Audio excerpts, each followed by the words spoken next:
ချက်ထားမှတ်ထားတာတွေကိုပြောလို့သိမရှိဘူးအဲ့တော့သဘောပေါက်ပြီးသားဖြစ်နေပါတယ်စဉ်းစားမိတာလေးတွေကိုယ်တိုင်ကြုံမှုတာလေးတွေအဲ့လိုစဉ်းစားစရာလေးတွေကိုပဲပြောလို့ရှိတယ်ပြီးတော့ပြောတဲ့ခါမှာလည်းပဲဘဝကိုအတိတ်ပဲရှိရှိနေဖို့တန်ဖိုးရှိရှိနေဖို့ဘဝရဲ့အရေးတွေးမြင်မာဖို့အဲ့ဒါကိုလည်းပဲတော်တော်ကြီးလေးထားပြီးပြောလို့ရှိပါတယ်ဒါတွေလည်းသိပြီးသားဖြစ်နေပါဘာဖြစ်လို့လဲဆိုတော့မိမိရဲ့သဘောထားကတရားတစ်ခုကိုကျင့်သုံးလို့ရှိရင်အဲ့ဒီတရားရဲ့အကျိုးသက်ရောက်မှုဘဝထဲမှာတွေ့နေတယ်သူ့ရဲ့အကျိုးကျေးဇူးထိတိရောက်တွေ့နေတယ်လို့ပြောယုံကြည်တာကိုတကယ်လည်းပဲအဲ့လိုဖြစ်နေတာကိုကိုယ်တိုင်လည်းတွေ့ရတယ်လို့တခြားတရားဓမ္မတွေမှာလည်းပဲသူတို့ဘဝဖက်ဖက်ကဘုရားတိုးတက်လာတာကောင်းမွန်လာတာအရေးသွေးတွေပြည့်ဝလာတာကိုတွေ့ရတယ်ဒါကြောင့်ဘဝကိုတန်ဖိုးထားတတ်အောင်ကိုယ့်ကိုယ်ကိုတန်ဖိုးထားတတ်အောင်အများကြီးပြောချင်တာပါအဲ့တော့လူတွေကဘာကိုတန်ဖိုးထားတယ်လဲဆိုတဲ့မိကုံမျိုးကိုခဏခဏမေးဘူးတယ်နော်ဒီနေ့တော့ကျုံကြိုက်လို့ပြောချင်တာလေးတစ်ခုရှိတယ်အဲ့ဒါလေးနဲ့ပတ်သက်ပြီးနည်းနည်းအကြောင်းအရာကအင်္ဂလိပ်လိုဖြစ်နေလို့အရှေးကြီးလည်းဖြစ်နေလို့အဲ့ဒါကိုမှတ်ထားခဲ့ရတာလူတယောက်အကြောင်းကိုလည်းလူသူလည်းလူပဲတော့သူများအကြောင်းကိုလည်းသိရတာတခါလေကိုယ့်အတွက်နီးယူစရာအတူယူစရာအများကြီးရတယ်သူများအကြောင်းကိုကိုသိလာတဲ့ခါမှာကိုယ့်အကြောင်းကိုလည်းကိုသိလာတယ်ပြီးတော့ဒီလူကလည်းပဲအခုခေတ်မကြသေးခင်ကမှသူဆုံးသွားပါတယ်နေခဲ့တဲ့လူသားရှေးခေတ်ကလည်းမဟုတ်ပါဘူးပြီးတော့ခေတ်ပညာတတ်ပြီးတော့ဒီလူကလည်းဗမာလူမျိုးမဟုတ်ဘူးအနောက်နိုင်ငံသားအမေရိကန်လူမျိုးဖြစ်တယ်အမေရိကန်ပြင်ဖြစ်တော့လည်းပဲဒီလူဟာဒီစိတ်ပိုင်းနံပိုင်းနဲ့ပတ်သက်ပြီးတော့မြင့်မြတ်မှုသူအင်တန်စိတ်ဝင်စားတယ်သူတက်တက်လုံးလက်တော်လေးကြိုးစားလုပ်ခဲ့ဒီလူရဲ့နောက်ကြောင်းသူအထုပ်ပတ်တိနည်းနည်းလောက်ကိုပြောရမယ်ဆိုရင်သူကအရင်တော့သတင်းစာတိုက်တစ်ခုမှာသတင်းတောက်လုပ်ခဲ့တယ်ပညာတော့ပညာတတ်ပဲအလောက်ကင်နေနဲ့ပထမတော့သတင်းတောက်လုပ်အဲ့လိုနဲ့ပဲသူဘဝအတွေ့အကြုံလေးတော်တော်များများရတဲ့ခါမှာလောကအကြောင်းလည်းကိုသိလာပြီးတော့စိတ်ရဲ့ကြည်လင်အေးချမ်းမှုမြင့်မြတ်မှုဘက်ကိုသူစိတ်အားတန်သွားတယ်အဲ့တော့သူ့အကြောင်းကိုသူ့ရဲ့ထူးထူးခြားခြားစိတ်နေသဘောထားနဲ့ရောပုံဆိုပုံတွေကိုတတိထားမိတဲ့လူတော်များများသူ့အနားမှာလာပြီးတော့နေကြပြီးတော့သူပြောတာကိုနာခံတယ်မှတ်သားတယ်သူစီကအနည်းယူပြီးတော့လည်းပဲလှုပ်တင်တာတွေလှုပ်ကြတာပေါ့အဲ့ဒီထက်မှာစိတ်ပညာပါရဂူကြီးတွေလည်းအများကြီးပါတယ်အခုခေတ်အနောက်နိုင်ငံမှာဒီဘာသာတရားအထူးသဖြင့်ဗုဒ္ဓဘာသာတရားကိုနည်းနည်းစိတ်ဝင်စားလူတွေမှာစိတ်ပညာရှင်တွေတော်တော်များတာတွေ့ရတယ်ဆရာဝန်တွေတော်တော်များတာတွေ့ရတယ်နော် psychologist တွေ psychotherapist တွေ doctor တွေတော်တော်များတွေ့ရတယ်တက္ကသိုလ်က professor တွေတော်တော်များပါနေတာတွေ့ရတယ်အဲ့ဒါကိုကြည့်ခြင်းအဖြစ်နည်းနည်းပညာတတ်တဲ့သူကဒီနည်းနည်းမှုကိုပို့ပြီးတော့ခံစားတတ်တယ်တန်ဖိုးထားတတ်တယ်ဖြစ်အောင်လည်းလုပ်နေတယ်ဆိုတာတွေ့ရတယ်ပညာလုံးမတတ်တဲ့သူကဒီလိုနည်းနည်းတာကိုသူများသောအားဖြင့်ပြောတာနော်လူတိုင်းလို့မဆိုလို့နည်းနည်းမှုပိုင်းကိုသူသိအာယုံမဆိုင်သူပစ္စည်းဥစ္စာရှာဖို့ပို့ပြီးတော့ဦးစားပေးတယ်ပြီးတော့လည်းပဲတချို့ပညာတတ်တယ်ပစ္စည်းဥစ္စာဘက်ကစီးပွားရေးဘက်ကအင်မတန်အောင်မြင်ကြအောင်မြင်တော့အလုပ်ကလည်းအင်မတန်များပြီးတော့ဒီပစ္စည်းဥစ္စာနဲ့ပဲတစ်သက်လုံးအချိန်ကုန်သွားတယ်ဒီအလုပ်ကိုဖြတ်ထားပြီးတော့ဒီစိတ်ပိုင်းနံပိုင်းအတိညာစိတ်ဓာတ်မြင့်မြတ်မှုရင့်ကျက်မှုပိုင်းကိုသူပေးဖို့ရအချိန်မရှိတော့ဘူးသူမလုပ်ပြကြအောင်လုပ်ပြကြတဲ့လူတွေကိုနည်းနည်းကဲခတ်ကြည့်တဲ့အခါမှာပညာလည်းတော်တော်တန်တတ်တယ်လူလက်တန်းစားလို့ခေါ်မှာပေါ့နော်ဟိုအောက်ဆုံးလည်းမဟုတ်ဘူးအထက်ဆုံးလည်းမဟုတ်ဘူးလူလက်တန်းစားလည်းဖြစ်တယ်စာဝတ်နေသူ့မှာတော်တန်ပြည့်စုံတယ်ပြီးတော့အချိန်ပိုလည်းရှိတယ်အဲ့ဒါလို့သူကပို့ပြီးတော့လုပ်ပြတာတွေ့ရတယ်နော်အဲ့တော့ဒီအခုပြောချင်တဲ့လူတယောက်အကြောင်းမှလည်းပဲဒီလူကလည်းအဲ့ဒါလို့ပဲစီဥစ္စာသိမချမ်းသာဘူးသိဆင်းရဲလူလည်းမဟုတ်သူ့မှာတော်တဲ့စာဝတ်နေအတွက်ပြည့်စုံတယ်သူ့အကြောင်းအရှိကြီးတွေကနည်းနည်းလေးဖြတ်ပြီးတော့ဒီမှာရေးကူးထားလိုက်တော့အဲ့ဒါကသူ့ရဲ့စိတ်နေသဘောထားနေစပြောရမှာနော်သူက all natural objects seemed to have a charm for him natural objects ဆိုတာဒီတစ်ပင်တော့တောင်ကြီးမြေဒါတွေအားလုံးဆိုတာဒီစိတ်ဓာတ်ဟိုပြီးတော့ sensitive ဖြစ်လာတယ်သိမ်မွေ့နူးညံ့လာတယ်ဆိုတာ ဒီလိုပတ်ဝန်းကျင်မှာရှိသမျှကိုသူပို့ပြီးတော့တန်ဖိုးထားတတ်တယ်ပို့ပြီးတော့လည်းခံစားတတ်တယ်နော်အဲ့ဒါကဒီဘုန်းကြီးတို့ရဲ့ကိုယ်တွေ့လည်းဖြစ်တယ်တော်တော်မှအတူတူနေကြတဲ့ဘုန်းကြီးတော်များတဘာဝတောတောင်ရင်မြေကျေရီလာတွေပါဝင်ပေါ့အဲ့ဒါတွေကိုသိစိတ်ဝင်စားတယ်ဒါတွေရဲ့အလှပကိုလည်းတန်ဖိုးထားတယ်အဲ့တော့တရားတော်တော်မှတရားထုတ်နေတဲ့ဘုန်းကြီးတွေကအလှပကိုတန်ဖိုးထားတယ်ဆိုတော့ကြားတာလည်းများဆန်းနေမလားမသိဘူးအမှတ်တမဲ့တွေးမယ်ဆိုရင်တော့တော်တဲ့နေတဲ့ဘုန်းကြီးတွေကသူတို့ကဘာကူမှစိတ်ဝင်စားတော့ဘူးလို့သူထင်စရာဖြစ်တယ်နော်အဲ့လိုမဟုတ်ဘူးကာလုဒ္ဒာယီအမ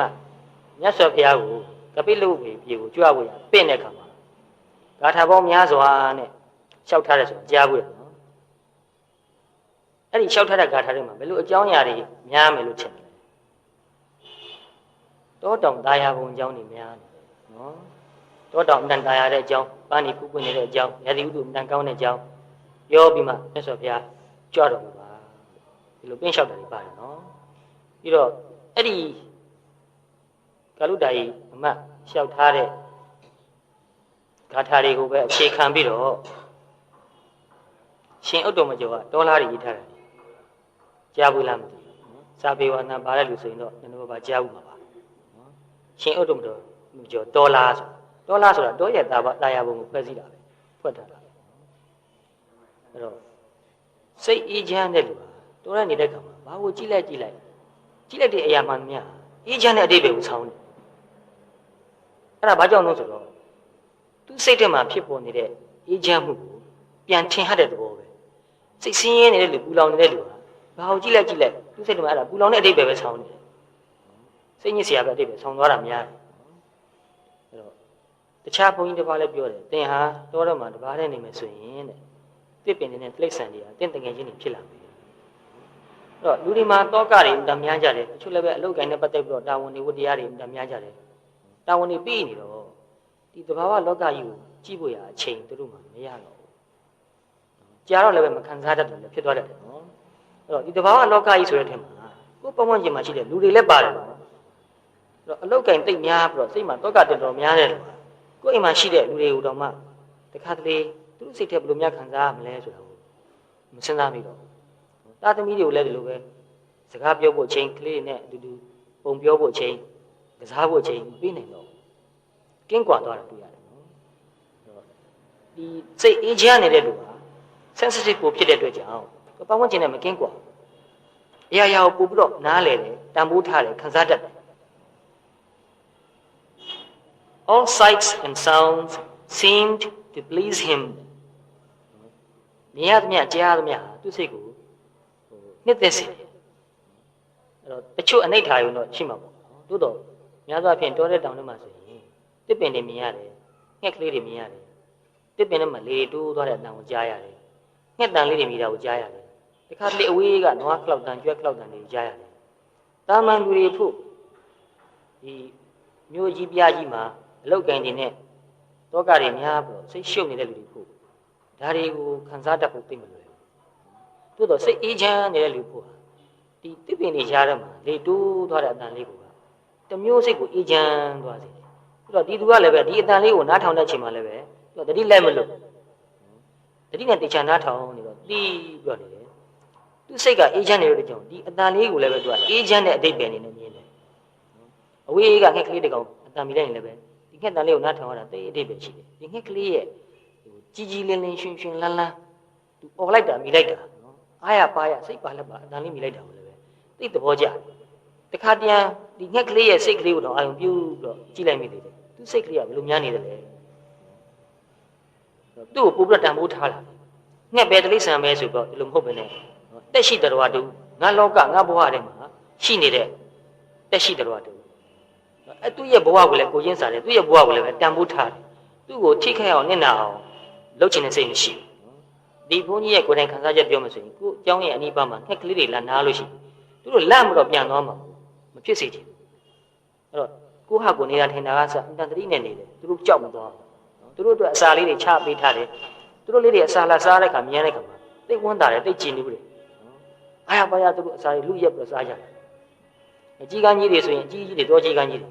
ကျောင်းနဲ့ကပ်ရက်သင်္ကန်းလှနဲ့ဝါတန်းလေးမှာသူတို့လာနားတယ်နားနေကြဖြစ်နေတော့ ဘုန်းကြီးကိုသူတို့တေချာကြည့်တာပဲ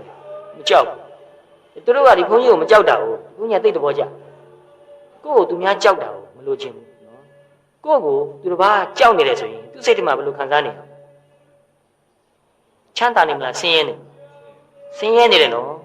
အဲ့တော့ဒီတိရစ္ဆာန်လေးပဲဖြစ်ဖြစ်ကိုယ့်ကိုကြောက်လို့သူ့မှာဆင်းရဲနေတာမျိုးမဖြစ်စေချင်ဘူးအဲ့တော့ဘုန်းကြီးကန်းကြီးတွေကခေါင်းကြီးစောင်းခဲ့ပြီးတော့ကြည်ပြီးတော့အိန္ဒိယပဲနေတယ်မပြန်မတော့မကြောက်သူတို့ကိုယ့်ကိုမကြောက်တော့သိတဲ့ဘောကြကိုမြတ်တာကိုအတိမတ်ပြတဲ့သဘောမျိုးဖြစ်သွားတာကိုယ်ကြောက်တော့ပြန်သွားလို့ဆိုဘာလို့များကြောက်တော့ပြန်သွားတာလဲငါဘာမှမလုပ်ပါဘူးမင်းနေပါအေးချမ်းချမ်းနေပါမကြောက်ပါနဲ့ကြားတော့ဘလို့ဖြစ်လာလဲဆိုကြီးကန်းကြီးတွေကဘုန်းကြီးကိုခင်းတယ်တောထဲမှာဇင်းညံရှားတဲ့ခါကျရင်ဘုန်းကြီးကဒီဘက်ထိပ်ရောက်လာရင်သူကဒီဘက်ထိပ်ဝင်လာနားတယ်တောထဲမှာလမ်းကအရှည်ကြီးကိုဒီဘက်ထိပ်ကနေဟိုဘက်ထိပ်တီးအောင်ဖြည်းဖြည်းတတိလေးနဲ့အေးချမ်းချမ်းရှားသွားတယ်ဘုန်းကြီးကဟိုဘက်လျှောက်သွားရင်သူတို့ကတစ်ပင်တစ်ပင်ကတစ်ပင်ကူပြီးတော့ဘုန်းကြီးနောက်ကနေလိုက်တယ်နော်အဲ့တော့သူ့မြတ်တာကိုမြတ်တာအပြန်လာရနေတာနော်အဲ့ဒါလေးကိုစိတ်ထဲမှာအမှန်တန်ကြည်နူးတယ်နော်သဘောကျတယ်အဲ့လိုပဲတခြားတောတော်လေးလည်းလိုပဲတခါတရံယုံလေးတွေတွေ့ရတယ်သူတို့မျက်ကလေးတွေစားညမှာလာကြီးကထိန်လို့ဒါလို့ယုံဆိုတာနေ့ဘက်မှာထွက်ခဲပါတယ်ညဘက်ကျမှထွက်ကြတာများတယ်မျက်ခင်းလေးတွေတောထဲမှာဆိုတော့တော်တော်တမ်းပါတယ်နွားတို့ကျွဲတို့လည်းမလာကြဘူးလာခွင့်မပေးလို့ပါအဲ့ဒီမျက်ခင်းမှာယုံလေးလာပြီးစားနေဘုန်းကြီးတွေကလမ်းလျှောက်ဘုန်းကြီးတွေဆိုလို့အများကြီးမဟုတ်ပါဘူးနှစ်ပါးပဲရှိတယ်သူတို့ထွက်မပြေဘူးသူတို့အိန္ဒိယမပြဲပဲစားတော့တယ်အဲ့ဒါလည်းသဘောကျတာဟိုအရင်တော့တောင်းကြီးရှိတယ်ကျောင်းထဲမှာလျှောက်သွားနေတာပဲတောင်းကြီးတခါလေတောင်းကြီးကိုအနောက်ကနေလဲကြည့်တယ်သူကလည်းအနောက်ကိုလှည့်ကြည့်လိုက်သွားလိုက်အဲ့လိုပဲနေကျောင်းသားတစ်ပင်ကြီးတစ်ပင်ပုံမှန်နေအဲ့တော့ကိုယ်ပတ်ဝန်းကျင်မှာရှိနေတဲ့တက်ရှိတဲ့တော်တွေနဲ့ကိုနဲ့ဟာ harmony ရှိနေတယ်နော် peace harmony အဲ့ဒါရှိတယ်အမှန်တန်ငြိမ်းချမ်းတာထို့တူပဲကိုယ်အနာရောက်လာတဲ့လူတွေနဲ့ပတ်သက်လို့လည်းဒီလိုပါပဲသူတို့စိတ်ထဲမှာအေးချမ်းမှုရှိစေခြင်းတယ်မေတ္တာအပြန်အလှန်ရှိစေခြင်းအဲ့တော့ကိုယ်မှာအေးချမ်းမှုရှိမှဒါတွေကိုတန်ဖိုးထားတတ်လာတယ်အသိမှတ်ပြုလာတယ်ဖြစ်နိုင်အောင်လည်းပဲပို့ပြီးတော့ကြိုးစားတယ်ကိုယ်မှာအေးချမ်းမှုရှိရင်ဒါတွေကိုတန်ဖိုးမထားနိုင်ဘူးအကြောင်းကိုယ်တန်ဖိုးထားဖို့သူများကိုတန်ဖိုးထားဖို့လောကကြီးကိုတန်ဖိုးထားဖို့ဆိုတာကိုယ်မှာနည်းနည်းအေးချမ်းမှုရှိရမယ်အေးချမ်းမှုရှိမှလည်းပဲ sensitive ဖြစ်လာတယ်တိမ်မွေ့မှုရှိလာတယ်နည်းနည်းမှုရှိလာတယ်အေးချမ်းမှုမရှိလို့ရှိရင်တိမ်မွေ့မှုနည်းနည်းမှုဆိုတာမဖြစ်နိုင်ဘူးမအေးချမ်းရင်ကြမ်းတမ်းတာမအေးချမ်းရင်မနည်းနည်းတော့သူတစ်ဖက်သားပဲသူစဉ်းစားတယ်သူတစ်ဖက်တော့ပဲသူစဉ်းစားတယ်သူတစ်ပါးထိခိုက်သွားမှနစ်နာသွားမှာဟုတ်သူထဲ့မတွက်တော့အဲ့တော့ကိုယ်မှာအေးချမ်းမှုမရှိရင်လောကကြီးကိုအေးချမ်းအောင်ထောက်ကူမပေးနိုင်ဘူးနော် He appeared to like ဆိုတော့ဒီစာရင်းနဲ့သူအထင်ကိုပြောတာပဲနော်သူရဲ့ခံမှန်းချက်ကိုပြောတာ appear ဆိုတာခံမှန်းချက်ကိုပြောနေတာနော် He appeared to like ပြီးတော့ဝင်နေမှာ and I believe he did like သူ့ကြည့်ရတော့နှစ်သက်ပုံရတယ်ဒါပေမဲ့ကျွန်တော်ရဲ့ယုံကြည်ချက်ကတော့သူတကယ်ပဲနှစ်သက်တယ်လို့သဘောကျတယ်လို့ထင်တယ်ဘာလဲဆိုတော့ all the men women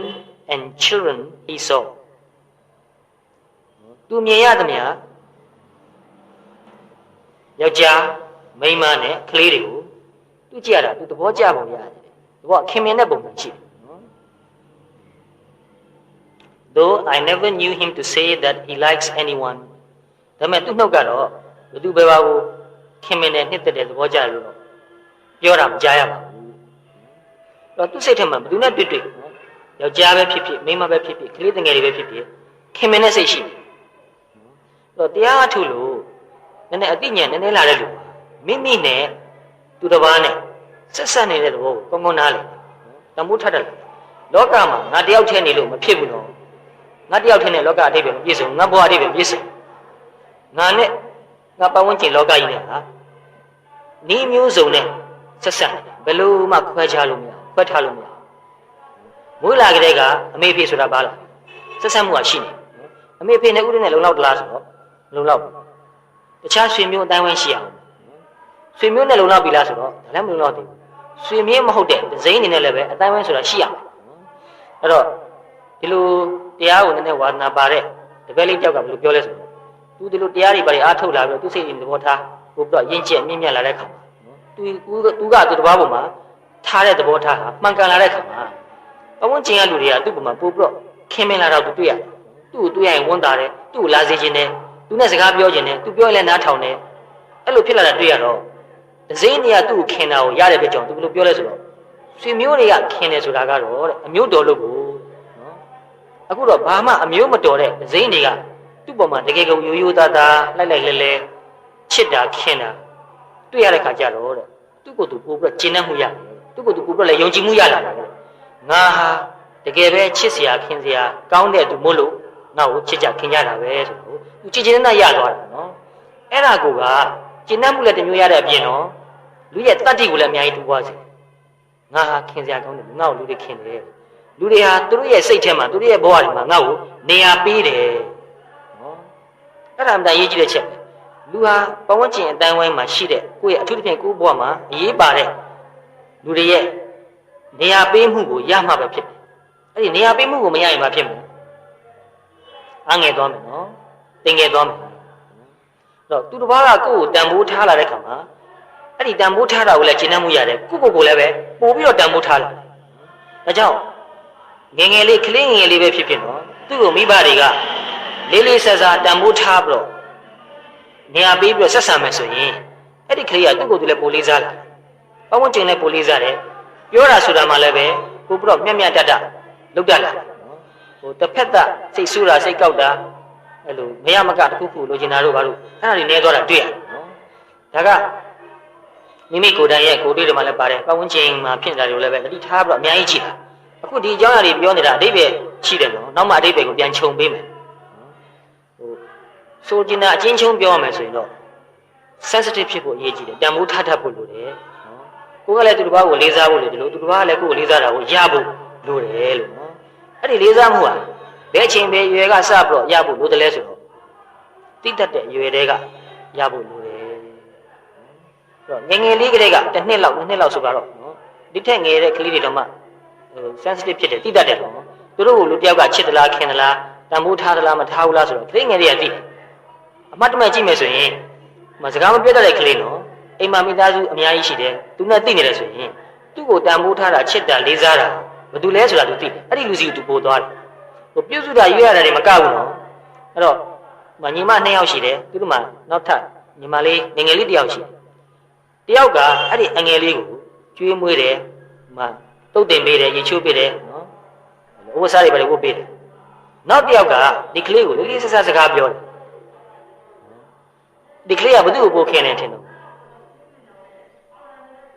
်လေးလေးဆဆစကားပြောတဲ့လူပို့ခင်းနေတာတွေ့ရတယ်နော်ဟိုသူ့ကိုပြုစုပေးတဲ့လူကသူတလောက်မခင်းဘူးခင်းတော့ခင်းပါတယ်မုန်းတယ်တော့မဆိုလို့ဘူးနော်သူ့ကိုလေးလေးဆဆအတိမတ်ပြူတာစကားပြောတာကိုသူသိကြတယ်သူ့ကိုတခုခံကျင်အတင်းကြမခံဘူးနားလည်အောင်ပြောပြသူကတခုခုလိုချင်နေပြောချင်နေလည်းပဲအဲ့ဒါကိုတိတိကျကျနားထောင်တခါလေကလေးကငယ်သေးလို့သူ့မှာစကားလုံးမကြွယ်ဝသေးလို့မပြောနိုင်တဲ့အချက်လက်တွေကိုလည်းပဲဒီတိတတ်တဲ့ sensitive ဖြစ်တဲ့လူကြီးကဘာဖြစ်ချင်တာဘာပြောချင်တာဆိုတာသိပြီးတော့သူစိတ်ထဲမှာရှိတော့ခေါ်ပေးတယ်ပြောပေးတယ်ဒီလိုဟုတ်သလားဟုတ်သလားလို့ဒီလိုမေးပေးတယ်မေးပေးတဲ့အခါမှာကလေးကသူ့စိတ်ထဲမှာခံစားနေရတော့ဒီသူ့အမကြီးကသိနေပါလားလို့ခံစားရတဲ့အခါမှာသူတော်တော်ကျေနပ်မှုရတယ်စိတ်ထဲမှာတစ်မျိုး relief နော်တက်တာမှုလည်းရတယ်နော်အဲ့တော့လူတိုင်းမှာဒီလိုခံစားရတာတွေရှိတယ်ဟုတ်တစ်ဖက်သားဟာငါ့ကိုနားလေရလားငါ့ကိုကိုချင်းစားရလားငါ့ကိုတန်ဖိုးထားရလားဆိုတာစိတ်ထဲမှာတွေးနေတတ်တယ်နော်အဲ့တော့အဲ့လိုကလေးဘဝတွေကပတ်ဝန်းကျင်မှာရှိတဲ့လူတွေကလေးစားတာတန်ဖိုးထားတာနေရာပေးတာအသိမှတ်ပြုတာသူ့ရဲ့စိတ်ထဲမှာခံစားနေရတာသူပြောချင်တာကိုအချိန်ပေးပြီးတော့အာရုံစိုက်ပြီးတော့နားထောင်တာသူသိလို့ချင်တယ်ဒါလူတိုင်းရဲ့ဘဝမှာအရေးကြီးတဲ့ချက်ပဲအကယ်၍အဲ့ဒါကိုမရခဲ့ရင်အဲ့လူကဘာဖြစ်မလဲဘာဖြစ်မလဲဒေါသကြီးလာမယ်မကြင်မနှက်ဖြစ်လာမယ်နော်ဟုတ်တယ်ဒကာကြီးပြောတာအဲ့ဒါမှန်တယ်နော်အဲ့ဒါနဲ့ပတ်သက်ပြီးတော့အဲ့ဒီကလေးလေးရဲ့အထောက်ထားလေးကိုပဲပြန်ပြောချင်တယ်ကလေးအကြောင်းကိုပြောနေလို့မလေးနဲ့ဘူးလို့တော့မထင်စေချင်ဘူးနော်ကိုယ်တိုင်လည်းကလေးဘဝနေကြီးလာတာပါကိုယ်ပတ်ဝန်းကျင်မှာလည်းကလေးတွေရှိသေးတယ်ပြီးတော့ကလေးမှသာဒီလိုခံစားတတ်တယ်လို့မထင်ပါနဲ့လူကြီးတွေလည်းခံစားတတ်ပါတယ်အခုပြောချင်တာကကလေးတောင်မှခံစားတတ်တယ်ဆိုတာကိုသိစေချင်လို့ပါလူကြီးတွေကဒါမျိုးခံစားတတ်တယ်ဒါပေမဲ့ကလေးတွေလည်းပဲခံစားတတ်ပါတယ်ကလေးပဲဆိုပြီးတော့သူတို့ကိုလူရမသွင်းမဲ့မနေဖို့နော်လူကိုမွေးကစားတွေကလူရသွင်းမှဖြစ်မယ်အခုခေတ်မှာဒီလူလောကအတိုင်းဝိုင်းလူကြီးတွေဟာကလေးတွေကိုသိပ်ပြီးတော့မလေးစားတာမျိုးတွေ့နေလို့ကလေးတွေကပိုဆိုးလာနေတာတွေ့နေတယ် အဲ့တော့ကလေးတွေကိုသူတို့ကိုသူတို့လေးစားမှုရှိလာအောင်ဆိုတာဟောရှင်တန်းကလူကြီးတွေကသူတို့ကိုလေးစားမှာတောင်းသူတို့လွဲတာမှားတာကိုအပြစ်မတင်မနဲ့နားလေအောင်လေးလေးစားပြန်ဆွေးနွေးမှာလေးလေးစားစားဆွေးနွေးမှာနော်အမိတ်ဩဇာအာဏာနဲ့အတင်းကြခိုင်းတာကိုမဆိုလို့အဲ့တော့ခုနကလေးလေးဆိုတော့ဒီကလေးကြောင့်ခဏခဏပြောနေတာသူမိဘတွေကအမှုတန်းတယ်အဖေကအဝေးမှာလှုပ်သွားလို့အမေကတော့သွားလိုက်ပြန်လိုက်အဲ့လိုနေရတာတနေ့တော့သူ့အမေကအဝေးကိုအလုပ်ကိစ္စနဲ့သွားလိုက်တယ်မနေ့ကလေးကသွားတာသူ့ကိုမှားပြီးတော့သွားတာအမေလှုပ်ရှိလို့သွားမှာနော်တနေ့လုံးမုတ်ချုံမှပြန်လာမှာအဲ့သူ့အမေကားနဲ့ထွက်သွားတာကိုသူမြင်တယ်အမေသွားပြီဆိုတော့သူလက်ကလေးပါလေးပြလိုက်သေးတယ်နော်အဲသူမပူစားဘူးမဆူဒီကလေးကိုငယ်လေးတဲ့ကအမြဲတမ်းလေးလေးစားစားပြောလာတဲ့အကျင့်ရှိနေတော့ကလေးကနားလေတယ်ဒီနေ့အမေအဝေးကိုသွားမယ်အကြောင်းသူပူစားလို့မဖြစ်အဲ့တော့စားကျင်တန်တဲ့ကသူ့ကိုကြွေးရင်သူအေးအေးဆေးဆေးကောင်းကောင်းမွန်မွန်စားတယ်နော်အိတ်ချင်တိုင်းအိတ်တယ်ကစားကျင်တိုင်းသူကစားနေတာပဲဒါပေမဲ့စိတ်ထဲမှာအမေကိုမျောနေတယ်ညနေကျတော့အမေကပြန်လာတော့အလုတ်ကလည်းပါလာတယ်ဧည့်သည်လည်းပါလာတယ်ဆိုတော့အိမ်ရောက်ချင်းကလေးကိုအယုံမဆိုင်နိုင်အလုတ်ကလည်းဘက်ကလှုပ်ရင်းနေဧည့်သည်ကိုလည်းပဲစကားပြောရတယ်အဲ့တော့ဒီကလေးကသူမကျေနပ်တော့သူဒေါသဖြစ်နေစိတ်တိုးနေစိတ်ဆိုးနေသူမျောလိုက်တယ်လို့မဖြစ်လို့အဲ့တော့ခဏနေတော့သူ့အမေကသူ့ကိုသွားပြီးတော့ခြိမယ်လို့တော့သူ့မကင်နဲ့နော်အဲ့တော့အမေကအလုတ်လည်းပင်ပန်းနေတော့ကလေးကမကင်နဲ့ဆိုတော့ကလေးကိုသူအမေကစိတ်ဆိုးပြန်တော့အလကားနေစိတ်ကောက်နေတယ်ဆိုတော့ထမင်းကျွေးရင်မစားဘူးတဲ့ဘာဖြစ်လို့လဲသူ့ကိုကြီးမဆိုင်လို့နော်သူ့ကိုအသိမှတ်မပြုလို့နော်စကားလုံးတွေအများကြီးသုံးပြီးတော့ရှင်းပြပါဒီချက်ကိုနော်ပို့ပြီးတော့ပေါ်လွင်အောင်သူ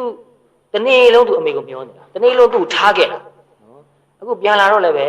သူ့ကိုကြီးမဆိုင်သူ့အသိမှတ်မပြုဘူးသူချက်ချင်းမချီလိုက်အဲ့တော့သူ့စိတ်ထဲမှာမေတ္တာငတ်တယ်လို့ဖြစ်နေတာနော်တနေ့လုံးသူအမေမေတ္တာကိုငတ်နေတာအဲ့ဒါသူမရမရတော့သူ့စိတ်ထဲမှာမကျင်တတ်အမေကငါ့ကိုတန်ဖိုးမထားဘူးဆိုတဲ့သဘောမျိုးငါ့ကိုမချစ်ဘူးဆိုတဲ့သဘောမျိုးသူစိတ်မှာခံစားနေရတာအဲ့တော့ဒီကလေးနဲ့ပတ်သက်ပြီးတော့အင်မတန်နားလည်တတ်တဲ့ sensitive ဖြစ်တဲ့သူ့အမကြီးကသူက child psychology အမှန်စိတ်ဝင်စားတယ်နော် psychology အမှန်စိတ်ဝင်စားတော့ child တွေမကပါဘူးသူကအားလုံးနဲ့ပတ်သက်တဲ့ psychology ကိုစိတ်ဝင်စားတာပါအထူးသဖြင့်ဒီ child ကိုဒီကလေးကိုသူအင်မတန်အောင်စိုက်နေတယ်ကိုယ်တိုင်ကလေးဘဝကနေကြီးလာတာဒါပေမဲ့ကိုကလေးဘဝကိုတော်တော်များမေ့သွားပြီမေ့သွားတော့ဒီကလေးရဲ့ငယ်လေးရဲ့ဘဝကိုတေချာ study လုပ်ရင်းနဲ့ပဲကလေးဆိုတာဘယ်လိုလဲဆိုတာကိုသူပို့ပြီးတော့သိလာတယ်ငယ်လေးမို့လို့ဘာမှမသိဘူးလို့ကြီးတွေထင်နေကြတာမဟုတ်ဘူးဆိုတာသူသိလာတယ်သူမပြောတတ်တာပဲရှိတယ်သူအကုန်လုံးခံစားတတ်တယ်နော်အဲ့တော့ဒီအမကြီးကဒီကလေးကိုစကားတော့ပြောတယ်မိမိကတနေ့ကုန်အမေကိုမျောနေတာလားဆိုတော့ဟုတ်တယ်မိမိကပြန်လာတဲ့ခါကျတော့မိမိကိုမချီလို့စကားမပြောလို့မိမိကစိတ်ကောက်တာလားဟုတ်ပါတယ်နော်သူစိတ်ကောက်တယ်မိမိကအလုပ်ပါလာတယ်ဧည့်သည်လည်းပါလာတယ်ဒါကြောင့်ဧည့်သည်နဲ့စကားပြောနေလို့မိမိကိုချက်ချင်းဒီမဆိုင်နိုင်တာမိမိကတနေ့လုံးလှုပ်ရတာပင်မနေတယ်နော်အဲ့တော့ပင်မနေလို့အလုပ်တွေရတယ်မရနေလို့မိမိကိုချက်ချင်းမချီနိုင်တာဒီမဆိုင်နိုင်တာမိမိကိုမချစ်လို့မဟုတ်ဘူးအဲ့လိုသူ့ကိုရှင်းပြတာနော်အဲ့လိုသူ့စိတ်ထဲမှာရှိတဲ့ခံစားချက်ကိုပေါ်လိုက်ပြီးတော့အတိအမှန်ပြုလိုက်တဲ့အခါမှာနော်ပြီးတော့သူ့ဘက်ကလည်းပဲသူ့အမေအလုပ်များတဲ့အကြောင်းကိုသဘောပေါက်အောင်နားလည်အောင်ရှင်းပြလိုက်တဲ့အခါမှာဒီကလေးကဘာဖြစ်သွားလဲကျဉ်တ်သွားတယ်နော်ကျဉ်တ်သွားပြီးတော့နောက်သူ့ထမင်းကျွေးတော့သူစားတယ်နော်သူ့အမေလာခေါ်တော့လဲသူအမေနဲ့လိုက်သွားတယ်အားလုံးနဲ့သူအဆင်ပြေသွားတယ်နော်အဲ့တော့လူဟာကိုယ်ခံစားချက်ကိုအတိအမှန်ပြုတာကိုသိလို့ခြင်းတယ်နော်ကိုယ်ကလည်းပေးခြင်းတယ်သူများစီလည်းယူခြင်းတယ်နော်အဲ့ဒါလို sensitive ဖြစ်ဖို့ကသိအရေးကြီးတယ်အခုခေတ်မှာလူတွေကအလောက်ကလည်းအမှန်များကြပါနော်များကြပြီးတော့ကိုယ်မှလည်းပဲတောကတွေကအမှန်များတော့သူများစိတ်ထဲမှာဘယ်လိုများခံစားနေရမလဲဆိုတာကိုဒီချာအာယုံဆိုင်ပြီးတော့မစဉ်းစားမိဘူးနော်ဥပမာတခါကြီးဆိုရင်အမေစိတ်ထဲမှာဘယ်လိုခံစားနေရမလဲဒီချာစဉ်းစားမှနော်ဒီချာအာယုံပြုတ်မှသူဘာများပြောချင်နေတယ်လဲနော်ဟိုဒီကမကြီးဆိုလဲဒီမကြီးရဲ့အမေစိတ်ထဲမှာဘယ်လိုခံစားရတယ်လဲဒီချာအာယုံဆိုင်မှနော်အထူးသဖြင့်လူကြီးတွေဆိုတာဟိုအသက်ကြီးသွားတဲ့အတွက်ကြောင့်တားသွေးမှာမိခုံမှုပြန်ပြီးတော့ရှိလာတယ်နော်ရုပ်ပိုင်းနဲ့မိခုံမှုမရှိနေတော့မှစိတ်ပိုင်းနဲ့မိခုံမှုဟာရှိနေသေးတယ်သူ့မှာပစ္စည်းဥစ္စာချမ်းသာလို့သူ့မှာစားဝတ်နေပြည်လဲနေတယ်တာသမီးစီကဘာမှအထောက်ပံ့မလို့ဒါပေမဲ့တာသမီးကချစ်ခင်တာယူရတာမေးတာပြောတာကိုသိလို့ချင်တာပဲနော်အထူးသဖြင့်နေမကောင်းတဲ့ခါမှာပိုးလို့ချင်တယ်ဒါတွေကိုအချိန်ပေးနိုင်ရဲ့လားပေးဖို့လိုတယ်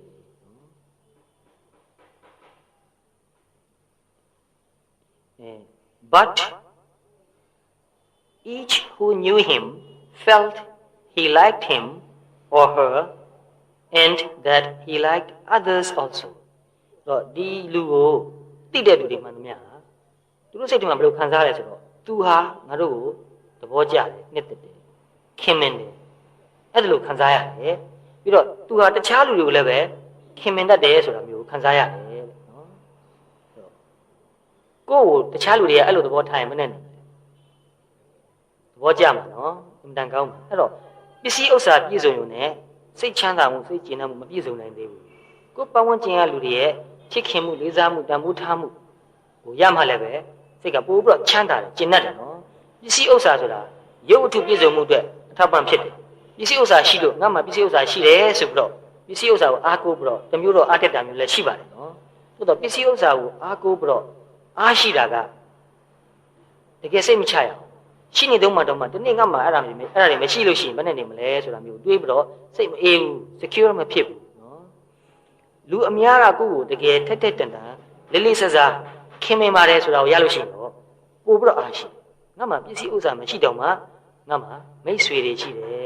်နော်ငါ့ကိုတကယ်ချစ်ခင်တဲ့လေးစားတဲ့တန်ဖိုးထားတဲ့မိတ်ဆွေတွေရှိတယ်ငါဒုက္ခရောက်ရင်သူတို့ပြစ်မထားဘူးသူတို့ကြည့်ရှုမယ်ငါမှဆွေမျိုးတွေရှိတယ်မောင်နှမတွေရှိတယ်အဲ့တော့မေတ္တာကပို့ပြီးတော့စိတ်ကို secure ဖြစ်စေတယ်လုံခြုံမှုကိုပိုရစေတယ်နော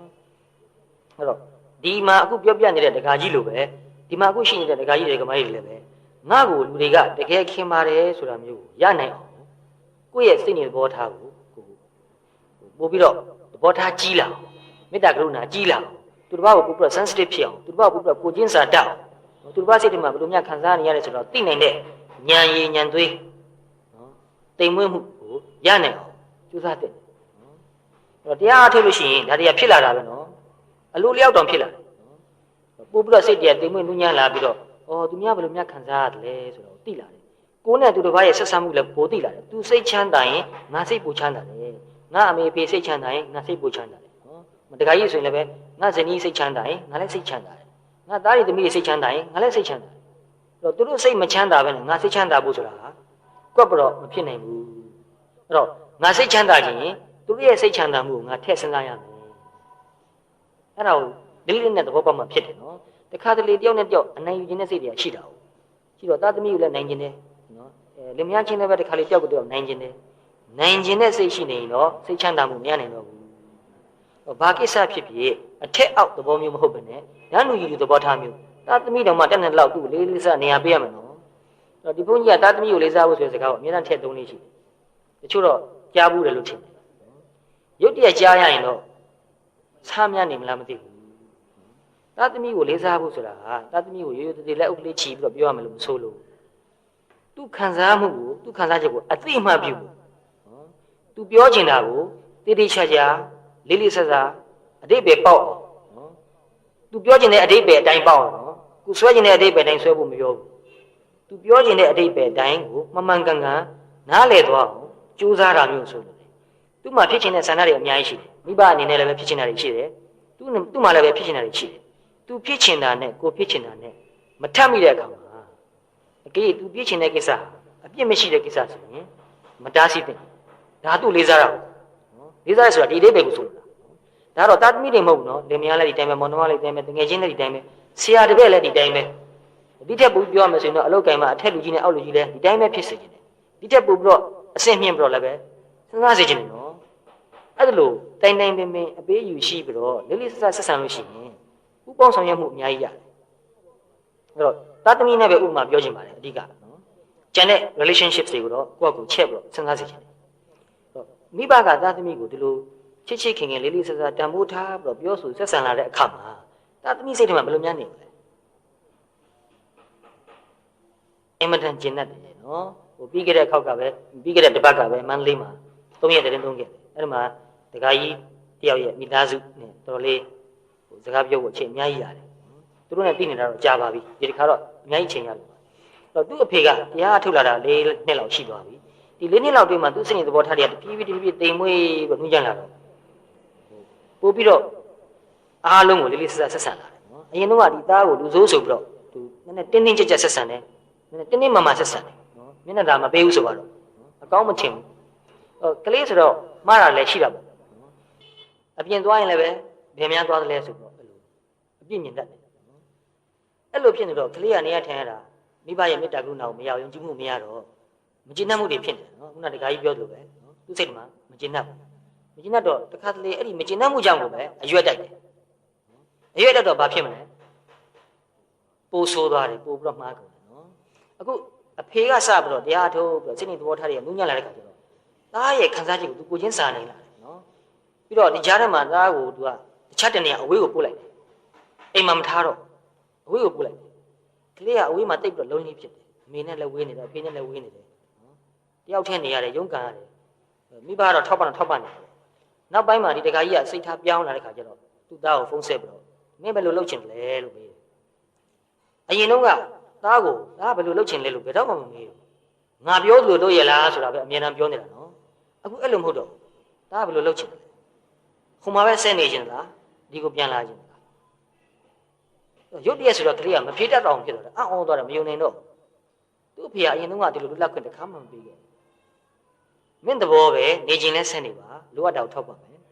်ပြန်ချင်လဲပြန်လာပါဖြစ်ပါတယ်ကျင့်တတ်ပါတယ်ဆိုတော့ကလေးကဝန်းတာလုံးလို့မိဘအိမ်ပြန်တော့မှာဖုန်းဆိုင်နဲ့ဖုန်းနံပါတ်ကိုအော်တော့တာဝန်းတာလုံးလို့နော်မိဘနဲ့ခွဲနေရတော့သူတိတ်ပြီးတော့မေတ္တာလည်းငတ်တယ်လုံးကြီးလည်းဖြစ်တယ်မိဘအိမ်ကိုပြန်လာတဲ့ခါကျတော့အဖေကတကယ်ကိုလဲရိုးရိုးသားသားနော်ဟန်လောက်တာမပါဘူးရိုးသားသားပဲပွင့်လင်းလင်းအကုန်လုံးပြောတယ်ဘာဖြစ်ချင်လဲဘာလုပ်ချင်လဲမိဘရဲ့ဆန္ဒဘယ်လိုရှိလဲသူ့ဆန္ဒဘယ်လိုရှိလဲအဲ့လိုပြောတဲ့ခါမှာကလေးကဝန်တာဝန်နေတော့ဖြစ်သွားတယ်ဝန်တာလုံးလို့ဝန်နေလာနောက်တော့အဲ့ဒီကလေးကိုမေးကြည့်တယ်အဖေကအဲ့ဒါလို့လေးလေးဆဆရုံကြီးဆက်ဆံတာတော့စိတ်ထဲမှာဘယ်လိုခံစားရလဲဆိုတော့အင်မတန်ကျဉ်တတ်တယ်အင်မတန်ပြောတယ်ဘာရတာနဲ့မှမတူဘူးတဲ့နော်ပတ်စံနေအများကြီးရတော့မတူဘူးအရင်တော့သူ့ကိုပတ်စံနေအများကြီးထောက်ပံ့ပါတယ်အဲ့ဒီပတ်စံရတာနဲ့မတူဘူးတဲ့အဖေရဲ့ယုံကြည်မှုလေးစားမှုကိုရတာဘာနဲ့မှမလဲနိုင်တော့ဘူးအဲ့တော့ဒီကလေးကရှေ့လျှောက်ဘယ်လိုနေမလဲပို့ပြီးတော့သူစဉ်းစားတော့မယ်လေးမနေတော့မယ်အဲ့တော့လိမ္မာဆိုတဲ့စကားမိဘစကားကိုနားထောင်တာကိုလိမ္မာတယ်လို့သူတို့အဓိပ္ပာယ်ကောက်ကြတယ်နော်နေရာတိုင်းမှာရခိုင်နှုန်းပြည့်တော့မိဘစကားနားမထောင်ဘူးမိဘစကားကိုဆိုတာဥမာမိဘအကြိုက်နဲ့ကိုယ်အကြိုက်နဲ့မတူတိုင်းဒီကလေးကမိုက်တယ်လို့ပြောလို့မရအောင်ခေခါလျောက်နော်သူ့မှာလည်းသူ့အကြိုက်ဆိုတာရှိတယ်ဒါကိုမိဘအသိမှပြုရမယ်ဂုံတိတ်ခါကိုမထိခိုက်တဲ့ကိစ္စမှန်ရင်လက်ခံရမယ်ခွင့်ပြုရမယ်အဲ့တော့ဒီကလေးကပိုစဉ်းစားလာတယ်သူ့ဘဝရဲ့ရှေးရုပ်ကိုလည်းသူပိုစဉ်းစားတယ်သူတက်နေတော့စူးစမ်းပြီးတော့သူ့မိဘကိုသူပြန်ပြီးတော့အထောက်ကူပေးနေအောင်သူအဲ့လိုရွေချက်မျိုးရှိလာတယ်သူမိဘတွေချမ်းသာပါတယ်သူစီကငွေကြီးအထောက်ပံ့လုံးဝမလိုပါဘူးဒါပေမဲ့သူအဲ့လိုပေးခြင်းနဲ့စိတ်ဖြစ်လာတယ်ဒါကြောင့်လူတယောက်ကိုကောင်းစေခြင်းရင်သူ့ကိုတန်ဖိုးထားရမယ်လေးစားရမယ်အဲ့သူ့ကိုတန်ဖိုးထားမှလေးစားမှသူကောင်းလာမှာနော်အဲ့တော့သားသမီးကိုကောင်းစေခြင်းမိဘကတန်ဖိုးထားရမယ်လေးစားရမယ်ပွန့်ပွန့်လင်းလင်းရိုးရိုးသားသားဆွေးနွေးရမယ်သားသမီးကိုကောင်းစေခြင်းလို့ပြည့်ရတဲ့လိန်နာတွေရှိတယ်နော်အဲ့ဒါမကောင်းဘူးကောင်းစေခြင်းလို့လိန်တော်မှမကောင်းဘူးဆက်ဆံရေးဟာတကယ်ရိုးသားမှုမရှိတော့ရိုးသားမှုမရှိရင်ယုံကြည်မှုမရှိဘူးနော်အဲ့တော့မိဘကပြည့်ရတဲ့လိန်သားသမီးကလည်းအပေါ်ယံလေးမှာမိဘကျင်တတ်အောင်ဟန်လုပ်ပြီးတော့နေပြလိုက်တခုမှအစ်စ်မပါဘူးအဲ့ဒါရရှိမှမကောင်းဘူးနော်ကလေးရဲ့စိတ်ကသူ့ကိုယ်သူတန်ဝန်ယူရတဲ့စိတ်လူကြီးစိတ်ဝဲမလာဘူးသူကအမြဲတမ်းမိဘကြက်အောင်ဟန်လုပ်ပြီးတော့နေရတော့မယ်ဆိုတဲ့သဘောမျိုးဖြစ်သွားတယ်မလွတ်လပ်တော့နော်သူများအကြိုက်ဟန်လုပ်ပြီးတော့နေရတာအင်မတန်ဝန်တော့မိုးကြီးပါတယ်ပုံမလင်းလင်းပြောပြီးတော့ကိုယ်ကြိုက်နဲ့သူ့ကြိုက်နဲ့ညှိလိုက်ရတာအကောင်းဆုံးပဲအဲ့လိုနေသွားမှလားအများအတွက်အဆင်ပြေအဲ့လိုအခြေခံအကျဆုံးဖြစ်တဲ့မိဘနဲ့သားသမီးဆက်ဆံရေးနော်ဒီ relationship က first relationship နော်ဒါကိုအများအားခဏပြောရမိဘနဲ့သားသမီးဆက်ဆံရေးဟာအတိတ်ပဲရှိမှလားဒီကလေးဟာပြင်ပလောကမှာဆက်ဆံရေးကိုအတိတ်ပဲရှိသူလုပ်နေတာနော်သူ့ကိုယ်သူလည်းယုံကြည်မှုရှိလာတယ်ထို့သူပဲဆရာတပည့်ဆက်ဆံရေးလည်းဒီလိုပဲအလောက်ကင်ထဲမှာအထက်ကလူကြီးနဲ့အောက်ကတပည့်တွေနဲ့ဆက်ဆံရေးလည်းဒီတိုင်းပဲဖြစ်ရမှာတိကျပို့ပြောမယ်ဆိုရင်တော့တိုင်းပြည်ခေါင်းဆောင်နဲ့တိုင်းပြည်သားလည်းပဲဒီအတိုင်းပဲဖြစ်စေချင်တယ်ဒီတိုင်းဖြစ်မှပဲကောင်းတယ်ရခိုင်နှုန်းပြည့်မဖြစ်နိုင်တော့မှအတက်နိုင်ဆုံးဖြစ်အောင်ကြိုးစားရင်ကောင်းတယ်ရိုးရိုးသားသားပုံမှန်လင်းလင်းဆက်ဆံတာအကောင်းဆုံးပါပဲနော်အတိမပြုမှုလေးစားမှုရှိတာအကောင်းဆုံးပါပဲအဲ့တော့ဒီလိုအတိမပြုနိုင်ဖို့ဆိုတာလေဒီလူကြီးမှာအမတန်ရင့်ကျက်တဲ့အသိဉာဏ်နဲ့စိတ်ဓာတ်ရှိဖို့လိုတယ်သူ့ကိုယ်သူလည်းယုံကြည်မှုရှိဖို့လိုတယ်နော်ကိုယ့်ကိုယ်ယုံကြည်မှုမရှိရင်သူ့ဘောက်ယုံကြည်မှုမရှိအဲ့တော့ကိုယ့်ကိုယ်ယုံကြည်မှုရှိလာဖို့ဆိုတာဒီလိုတရားထုတ်ပြီးတော့ရင့်ကျက်တဲ့မချွတ်ဖြစ်တဲ့စိတ်ဓာတ်ကိုရမှာနော်တရားအသိဉာဏ်ရင့်ကျက်လာတဲ့အခါကျမှကိုယ့်ကိုယ်လေးစားမှုယုံကြည်မှုရှိလာတယ်သူတစ်ပါးကိုလည်းလေးစားတယ်တန်ဖိုးထားတယ် I never knew him to argue or dispute ဒီလူကိုသူစောင့်ပြီးတော့အကဲခတ်ကြည့်တာမှာတခါမှအငင်းခုန်လုပ်တာရံဖြစ်တာကိုမတွေ့ရဘူးအောင်းစရာမကောင်းဘူးလားနှစ်ရှည်လာများစောင့်ကြည့်နေတာနော်အကဲခတ်နေတာတခါမှရံဖြစ်တာငင်းခုန်တာမတွေ့ရဘူး and he never spoke about money အဲ့ဒီလူကတော့အမှန်ထူးကြပါပိုက်ဆံအကြောင်းဘယ်တော့မှမပြောဘူးအဲ့တော့လူတွေမှာတခြားကြည့်ရင်တော့ conflict ကအမှန်များတယ်လူတယောက်နဲ့အတူတူကြာနေလိုက်ပထမတွေ့ကစားတော့အဆင်ပြေနေတယ်ရက်ကလေးနည်းနည်းလေးကြားလာလို့ရှိရင်အဆင်မပြေတော့ဘူးနော်ပြဿနာအမျိုးမျိုးပေါ်လာတယ်ဒါဆွေမျိုးမိသားစုတွေလိုပဲမိဘနဲ့သားသမီးတွေလိုပဲတင်များနေတယ်ခဏအသိအဆင်ပြေတယ်နည်းနည်းလေးကြာသွားရင်အပြစ်တင်မြင်လာတယ်အပြစ်တင်ခြင်းလာတယ်အဲ့တော့ကိုယ်မှလည်းပဲအကောင်းဆိုးဆိုတာရှိတယ်သူတို့မှလည်းပဲအကောင်းဆိုးဆိုတာရှိတယ်အဲ့တော့အကောင်းကိုကြီးပဲမျှော်နေလို့ရှိရင်သက်ဆိုင်ရင်အဆင်မပြေနိုင်တော့ဘူးတော့ကိုယ်မှာရှိနေတဲ့အကောင်းစုကိုကိုယ်သိချာမြင်ပြီးတော့အကောင်းကိုလည်းလက်ခံနိုင်ဖို့အဆိုးကိုလည်းလက်ခံနိုင်ဖို့အရေးကြီးတယ်အဲ့ဒီအဆိုးကိုလက်ခံနိုင်မှသာအဲ့ဒီအဆိုးကတဖြည်းဖြည်းအကောင်းဘက်ကိုပြောင်းသွားတယ်ဒါသဘာဝတရားလက်မခံနိုင်သေးသေး၍သူအကောင်းဖြစ်မလာဘူးတော့သူတို့ဘာမှချင်းချင်းချက်တွေအမှားယွင်းတွေရှိရဆိုရင်လည်းအဲ့ဒါကိုအပြစ်တင်ရှုံချတာမျိုးမလုပ်ဘဲနဲ့နော်အရှက်ခွဲတာမျိုးမလုပ်ဘဲနဲ့သူ့ကိုလေးလေးစားစားပဲတန်ဖိုးထားပြီးတော့အဲ့ဒီချွင်းချက်ကလေးကိုပဲကိုပါလက်ခံနိုင်လို့ရှိရင်အဲ့ဒီလူဟာသူ့ချွင်းရက်ကိုသူပို့ပြီးတော့ပြုပြင်နိုင်တဲ့စွမ်းအားကိုရလာတယ်။ကိုကသူ့ကိုဒီချွင်းရက်ကိုထောက်ပြပြီးတော့အချက်ခွဲလို့ရှိရင်သူအကာအကွယ်ယူတော့မယ်။အကာအကွယ်ယူတော့မယ်ဖုံးတော့မယ်မပြင်နိုင်ဘူးသူ။တော့သူ့ကိုအတိမတ်ပြုပြီးတော့လက်ခံနိုင်လို့ရှိရင်သူအကာအကွယ်ယူစရာမလိုတော့ဘူး။အဲ့တော့လူတွေကတယောက်ကိုတယောက်အပြစ်တင်နေကြတာများတော့ပါ။အဲ့ဒီအပြစ်တင်ခါမှကြောက်လို့ကိုအများကြီးကာကွယ်ယူနေကြတယ်။ကြားတော့ဘာနဲ့ဥမာတူလာလဲဆိုတော့သူလည်းတန်ကြကအင်ကြီးဝတ်ထားတယ်ကိုလည်းတန်ကြကအင်ကြီးဝတ်ထားလို့ဖြစ်သွားတယ်အထိမခံတော့လာထိရင်လည်းပဲထိလို့မရတော့အဲ့လိုဖြစ်သွားတာနော်ဒါမှမဟုတ်တနည်းအားဖြင့်ဥမာပြောမယ်ဆိုရင်သူလည်းပဲမျက်နှာဖုံးလေးဆွတ်ထားလိုက်တယ်ကိုလည်းမျက်နှာဖုံးဆွတ်ထားလိုက်တယ်ဘယ်သူမှကိုမသိတော့မျက်နှာဖုံးချင်းချင်းပဲဆက်ဆံတော့တာနောက်ကလူချင်းချင်းဆက်ဆံမှုမရှိတော့ကိုအဲ့လိုဖုံးထားတာများတဲ့ခါကျတော့ကိုအကြောင်းသိတဲ့လူဟာသိမရှိတော့သူ့အကြောင်းလည်းကိုမသိဘူးကိုအကြောင်းလည်းသူမသိအဲ့လိုဖြစ်ရင်ဘယ်နဲ့နေမလဲဖော်မဲ့သွားပြီနော်ကိုယ့်အကြောင်းကမှသူများမသိပဲငါအကြောင်းသူမသိပါဘူးဆိုတဲ့စိတ်ကကိုယ်မှရှိတယ်ငါပြောတော့ပြောချင်ပါတယ်ဒါပေမဲ့ပြောရင်လည်းပဲငါ့ကိုအပြစ်တင်ပါလက်ခံမှာမဟုတ်ဘူးမပြောတဲ့ခါမှာအဲ့ဒီ loneliness ဆိုတာဖြစ်လာအထီးကျန်အဖော်မဲ့အင်မတန်ပြင်းထန်တဲ့ခံစားမှုဖြစ်လာအဲ့ဒီအထီးကျန်အဖော်မဲ့ဟာ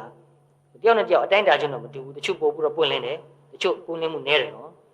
လုံးဝမပွင့်လင်းတဲ့လူဟာဘာဖြစ်သွားနိုင်လဲအဆိုးဆုံးယူသွားနိုင်တယ်နော်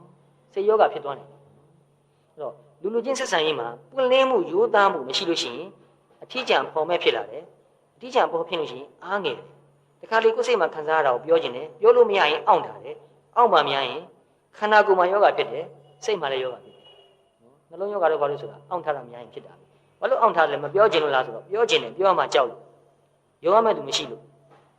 အဲ့လိုအောင့်ထိုင်ယောဂဖြစ်သွားတယ်နော်အဲ့တော့ကိုယ့်အကြောင်းကိုလည်းကိုယ်တေချာသိအောင်ကြိုးစားတဲ့ကိုယ်စိတ်ထဲမှာဘယ်လိုခံစားရလဲဆိုတာအကုန်လုံးဖော်တင်တယ်ပြောလို့ဖြစ်တော့ပြောတယ်ဒါမှလူချင်းပို့ပြီးတော့ယဉ်ကျေးမှုရှိလာမယ်နားလည်မှုရှိလာမယ် understanding ဆိုတာရှိလာမယ်နော်အဲ့တော့တယောက်ကိုတယောက်နားမလဲဘဲနဲ့တကယ်စစ်မှန်တဲ့မေတ္တာဖြစ်လာဖို့အမှန်ခဲရင်ပါလေ understanding မရှိဘဲနဲ့ loving kindness ဆိုတာဖြစ်ဖို့အမှန်ခဲရင်တယ်နော်သူလည်းပဲငါလိုပဲပါလားဆိုတဲ့ခံစားမှုမျိုးရှိရမယ်တခါလေသူနဲ့ငါနဲ့တော့မတူဘူးဒါပေမဲ့သူ့မှာဒီလိုခံစားနေရတယ်ပါလားဆိုတာကိုတော့တက်နေတော့စူးစမ်းပြီးတော့နားလည်ဖို့စူးစမ်းရတယ်နော်ကိုပြန်မေးကြည့်ငါဘယ်လောက်လုံးလေးဖြစ်နေလဲဆိုတာငါဘာကြောင့်လုံးလေးဖြစ်တယ်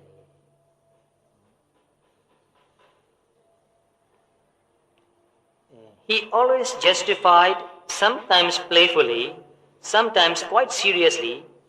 those who spoke harshly of himself. Spoke harshly ဆိုတာကကိုယ်ကိုကြမ်းကြမ်းတမ်းတမ်းပြောလိုက်တာနော်ကိုယ်ကိုထိခိုက်အောင်ပြောလိုက်တာအဲ့တော့သူ့ကိုသူတစ်ပါးကထိခိုက်အောင်ပြောလို့ရှိရင်နော်သူကအဲ့ဒါကိုဟုတ်ပါတယ်လို့လက်ခံလိုက်တယ် justify ဆိုတာသူပြောတာဟုတ်တာပဲနော်အဲ့ justify လုပ်တာမှာနှစ်မျိုးရှိနေတယ် sometimes playfully တခါတလေလို့အဲ့ဒါကိုရီမမောပဲနော်ကစားလိုလေးပဲပြောတယ်အေးဟုတ်သားပဲကွာသူပြောတာတခါကြီးကြောက်လည်းပဲ sometimes seriously အေးသူပြောတာတကယ်မှန်တယ်ငါမှအဲ့ဒီချိုးရင်ကြီးအဲ့ဒီအမှားရှိတယ်ငါတကယ်မှားသွားတာနော်အဲ့လိုသူပြောရဲတယ်နော်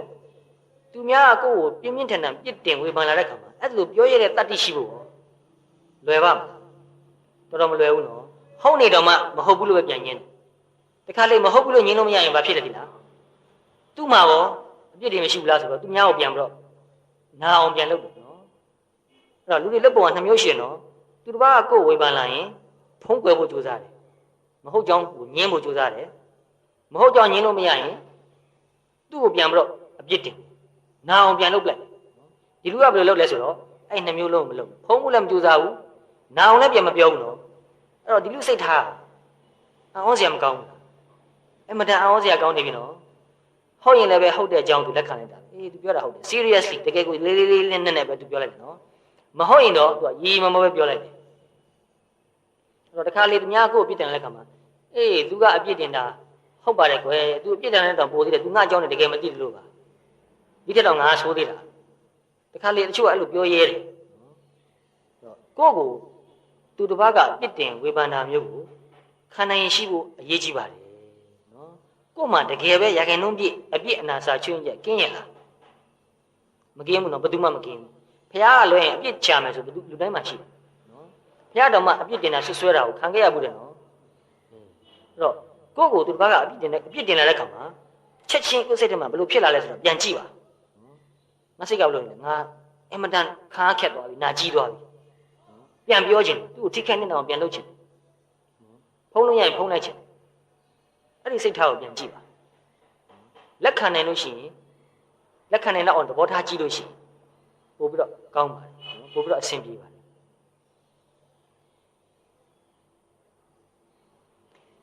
And I often thought he even took pleasure in the opposition of enemies နော်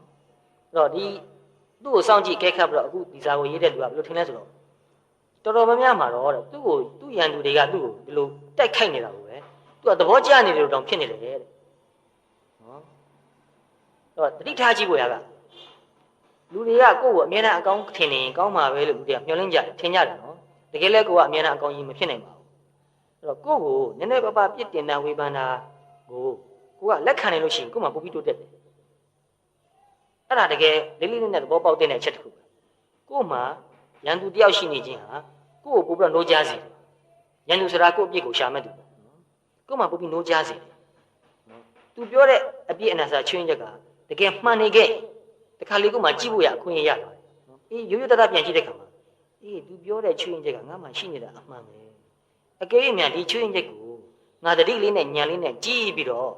့တဖြည်းဖြည်းပါသွားအောင်တတ်နိုင်ခဲ့လို့ရှိရင်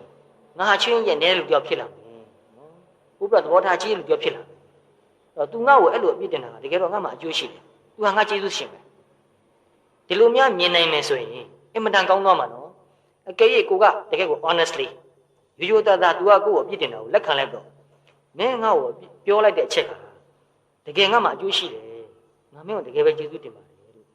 ့ရိုးရိုးသားသားပြန်ပြောနိုင်လို့ရှိရင်ပထမမှာတော့အဲ့လိုပြန်ပြောရတဲ့ကြောင့်ကိုတစ်ဖက်သာ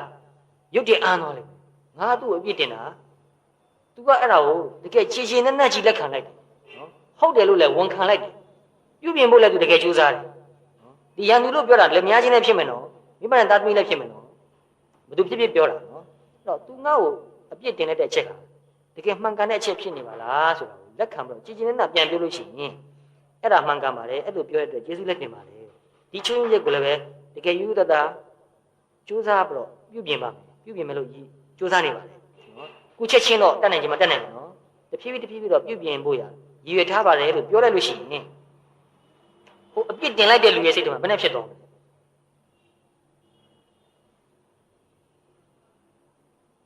ပထမတော့အံ့ဩတာကိုခံစားရနော်ဒုတိယဘာဖြစ်မလဲလေးစားလာတယ်ဟိုပိုစီလေးစားလာတယ်နော်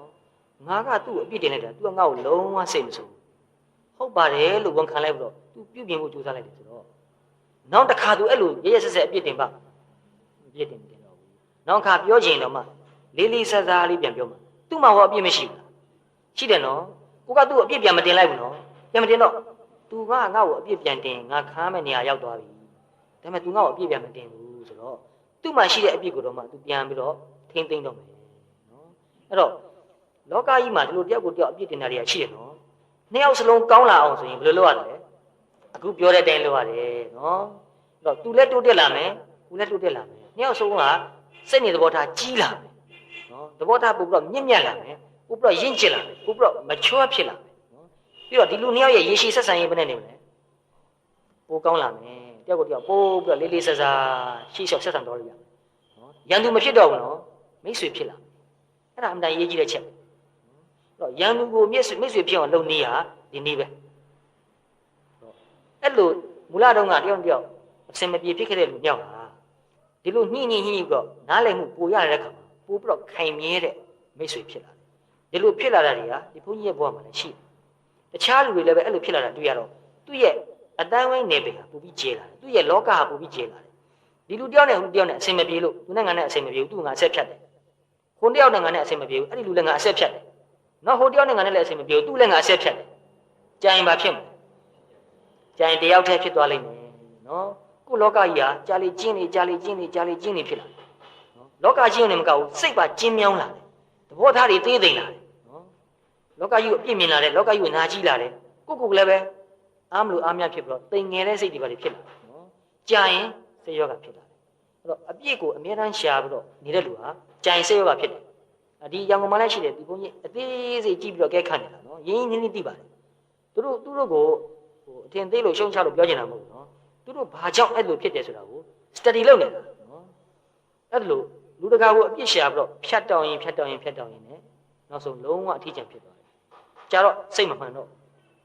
mentally unstable ဖြစ်လာတယ်နော် neurotic ဖြစ်လာစိတ်ယောဂါတွေဖြစ်လာ mental sickness သူမှရှိလာသူမှလုံးဝစိတ်ချမ်းသာတယ်ဆိုတာမရှိတော့အဲ့တော့စိတ်ချမ်းသာမှုရခြင်းလို့ရှိရင်ကိုယ်သဘောထားကိုသေးသေးချာချာကြည့်ပြီးတော့ကိုယ်မှားနေတာကိုကိုယ့်အကူပြင်ပါကိုယ်သဘောထားကိုကြီးထားပါအဲ့လိုဆိုရင်ရေရှည်မှာကုလောကပို့ပြီးတော့ကျဲလာပြီးတော့လူအများနဲ့ harmony ပို့ပြီးတော့ရှိလာနော်ညီညွတ်မှုပို့ရှိလာအဲ့လိုလူဟာရှေ့လျှောက်တရားထုတ်သွားသဘောထားတွေပို့ကြီးလာမယ်စိတ်အေးချမ်းမှုကြည်လင်မှုပို့ရလာလိမ့်မယ်အသိဉာဏ်တွေပို့ပြီးတော့ပွန့်ထွက်လာတယ်နော်အဲ့လိုမကျင့်တတ်မှုအဆိုင်ခဲများတဲ့လူဟာအသိဉာဏ်လမ်းပိတ်နေတယ်မကျင့်တတ်မှုတွေနည်းသွားတဲ့ခါမှာအသိဉာဏ်လမ်းပွင့်လာတယ်နော်ဒါမေတ္တာလို့လည်းခေါ်နေတယ်နော်လူတွေကိုနားလေပြီးတော့ခွင့်လွှတ်နိုင်လာတယ်သဘောထားကြီးလာတယ်မေတ္တာထားနေလာတယ်ရန်သူပေါ်မှာတောင်မှမေတ္တာမပြတ်ဘူးအဲ့လိုစိတ်မျိုးထားတဲ့လူဟာကြံတဲ့ဒီတက်အစင်းမြင့်တဲ့မြင့်မြတ်တဲ့အသိဉာဏ်ဓူးတွေအတွက်သူကထိုက်တန်တဲ့သူဖြစ်သွားပြီနော်အဲ့ဒီထိုက်တန်ဖို့အရေးကြီးတယ်နော် worthiness ကိုယ်နဲ့တကယ်ထိုက်တန်ရင်တကယ်ရမှာပါတကယ်ကိုရင့်ကျက်လေးနဲ့မြင့်မြတ်တဲ့အသိဉာဏ်ဓူးကိုရချင်ရင်အဲ့ဒီအသိဉာဏ်ဓူးနဲ့ထိုက်တန်တဲ့မြင့်မြတ်တဲ့စိတ်ထားမျိုးကိုမွေးရမယ်သဘောထားကြီးမှရမယ်သဘောထားသေးလို့မရဘူးနော် When I first knew him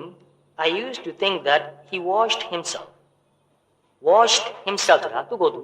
အမြဲတမ်းစောင့်ကြည့်တယ်နော်အဲ့တော့သူ့ကိုတိကစားတုံးကတော့တဲ့သူစိတ်ထဲမှာတွေးမိတာကဒီလူဟာသူ့ကိုယ်သူသတိထားပြီးတော့ထိန်းနေတယ်ဒီလိုသူထင်ခဲ့တာနော်ဒါပေမဲ့သူအထင်မှားနေဘာလို့လဲဆိုတော့ဆက်ပြောမယ် and would not allow his tongue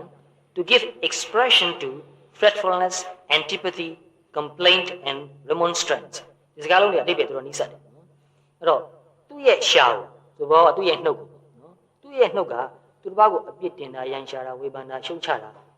မလုံမိအောင်ထိန်းနေတယ်လို့ထင်တာတဲ့နော်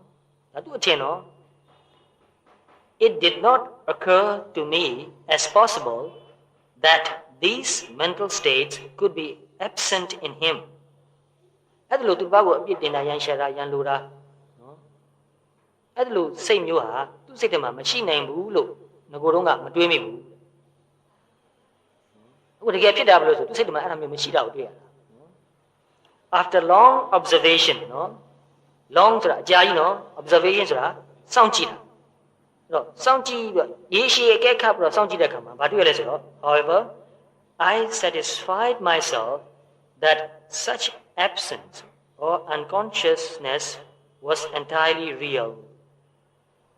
သူတစ်ပါးကိုအပြစ်မတင်တာရံမလို့တာ complain မလုပ်တာနော်အဲ့ဒါတွေကတကယ်သူ့မှာမရှိလို့ပဲဒီစိတ်မျိုးသူ့မှာမရှိဘူးသူ့မှာသူတစ်ပါးကိုအပြစ်တင်ခြင်းစိတ်လုံးဝမရှိဘူးအဲ့ဒါတကယ်အစစ်မှန်ဖြစ်နေ real ဖြစ်နေနော်စိတ်ထဲမှာရှိရတဲ့နဲ့ထိန်းထားတာကတမျိုးနော်အခုကထိန်းထားတာမဟုတ်သူ့မှာအဲ့ဒီစိတ်မျိုးရှိကိုမရှိဘူးနော်ဒါအရင်တော့ကတော့ရှိမှာပါနော်သူ့ရဲ့စိတ်နဲ့သဘောထားတကယ်ကိုရင့်ကျက်ပြီးတော့မြင့်မြတ်လာတဲ့ခါမှာသူကသူတစ်ပါးကိုအပြစ်မတင်တော့ဘူးသူစိတ်ကဘယ်လောက်အေးချမ်းနေမလဲစဉ်းစားကြည့်နော် လောက်ချမ်းသာနေဘယ်သူကိုမှပြစ်မတင်တော့ဘူးအဲ့တော့တရားကိုကြိုးစားအထုတ်ရင်ဒီလိုဖြစ်နေတယ်နော် He never spoke deprecatingly of any nationality deprecate ဆိုတာရှုံချလိုက်တာနော်တိမ်ငယ်ကောင်ရုံနှိမ်ကောင်ပြောတာနော်အဲ့တော့ nationality ဆိုတာကလူမျိုးနော်ဘယ်လိုလူမျိုးကိုမှသူဂုဏ်သိက္ခာကြအောင်မပြောဘူးနော်အဲ့တော့ကမ္ဘာမှာလူမျိုးတွေအများကြီးရှိတယ်နော်ဗမာရှိတယ် Indian ရှိတယ် Thai ရှိတယ်အရှေ့တိုင်းမှာဆိုရင်နော် Chinese ရှိတယ် Japanese ရှိတယ်ဟိုအနောက်တိုင်းဆိုရင်တော့ European နိုင်ငံတွေအများကြီး England America အများကြီး Africans တွေအများကြီးရှိတယ်နော်အဲ့တော့သူဟာဘယ်လူမျိုးကိုမှနှိမ်ပြီးတော့မပြောဘူးဂုဏ်သိက္ခာကြအောင်မပြောဘူးဘယ်လူမျိုးကတားတယ်ဘယ်လူမျိုးကမကောင်းဘယ်လူမျိုးကယုံညံ့တယ်လို့သူမပြောဘူး or class of man center နော်ဘယ်လိုအဆင့်တန်းရှိတဲ့လူကိုမှနှိမ်ပြီးတော့မပြောဘူးအထင်မသေးဘူးနော် or time in the world's history ဒီခေတ်ကမကောင်းဘူးဘယ်ခေတ်ကကောင်းတယ်လို့လဲ history မှာလည်းပဲအချိန်ပိုင်းပြီးတော့ဘယ်ခေတ်ကမကောင်းဘူးလို့ तू မပြောပြန်နော် or against any trades or occupation နော် trade ဆိုတာအလုပ်ပဲနော် occupation ဆိုတာလည်းအလုပ်ကံပါပဲနော်တော့ trade ဆိုတာကဟိုလက်တွေ့လို့ရတဲ့လက်မှုလုပ်ငန်းတွေဆိုပါတော့တခြား occupation ဘယ်အလုပ်ကိုမှဂုဏ်မရှိဘူးသေးသိမ့်တယ်ယုံညံ့တယ်လို့ဘယ်တော့မှမပြောဘူးစမ်းကြတယ်နော်ဒီလူရဲ့စိတ်ကအံ့ဩစရာကောင်းတယ်နော် not even against any animals insects or inanimate things တိရစ္ဆာန်ကိုတော့မှပိုးမွားလေးတွေကိုတော့မှနော်မကောင်းဘူးဆိုတဲ့သဘောမျိုးရှုံချတဲ့သဘောမျိုး negative သဘောမျိုးပြောလို့မရှိဘူး nor any of the laws of nature သဘာဝနိယမတွေကိုလည်းပဲတခုမှမကောင်းဘူးလို့ပြောလို့မရှိဘူး nor any of the results of those laws အဲ့ဒီသဘာဝနိယမတွေရဲ့ရလဒ်တွေအကျိုးဆက်တွေကိုလည်းပဲမကောင်းဘူးလို့သူအပြစ်တင်တဲ့သဘောမျိုးနဲ့ပြောလို့မရှိဘူးတဲ့ such as ဥပမာအဖြစ် illness နေမကောင်းဖြစ်တာကိုလည်းပဲညှင်းညွတ်ခြင်းပြစ်တင်ခြင်းမရှိဘူးဒါနေမကောင်းတာတဘာဝဖြစ်တတ်တာပဲကောင်းအောင်ကြိုးစားရုံပဲဖြစ်မှပြရလေခြင်းလို့ဒီလိုသူညှင်းညွတ်ခြင်းမရှိဘူးနော် deformity တဲ့ deformity ဆိုခြေလက်အင်္ဂါပုံစံတွေဘာတွေမမှန်တာနော်အဲ့တော့လူတယောက်မှာသူမွေးရပါဖြစ်ခြင်းလည်းဖြစ်မယ်ထိခိုက်တယ်ရလို့ဖြစ်ခြင်းလည်းဖြစ်မယ်နော်ခြေလက်မတန်တာလို့ဖြစ်မယ်အဲ့ဒါကိုသူဘယ်တော့မှအပြစ်မတင်ဒါနဲ့ပတ်သက်ပြီးတော့ဒီလူဘယ်တော့မှအထင်မသေးဘူးစဉ်းစားကြည့်သူစိတ်ကဘယ်လောက်ကြီးကျယ်နေလဲဆို and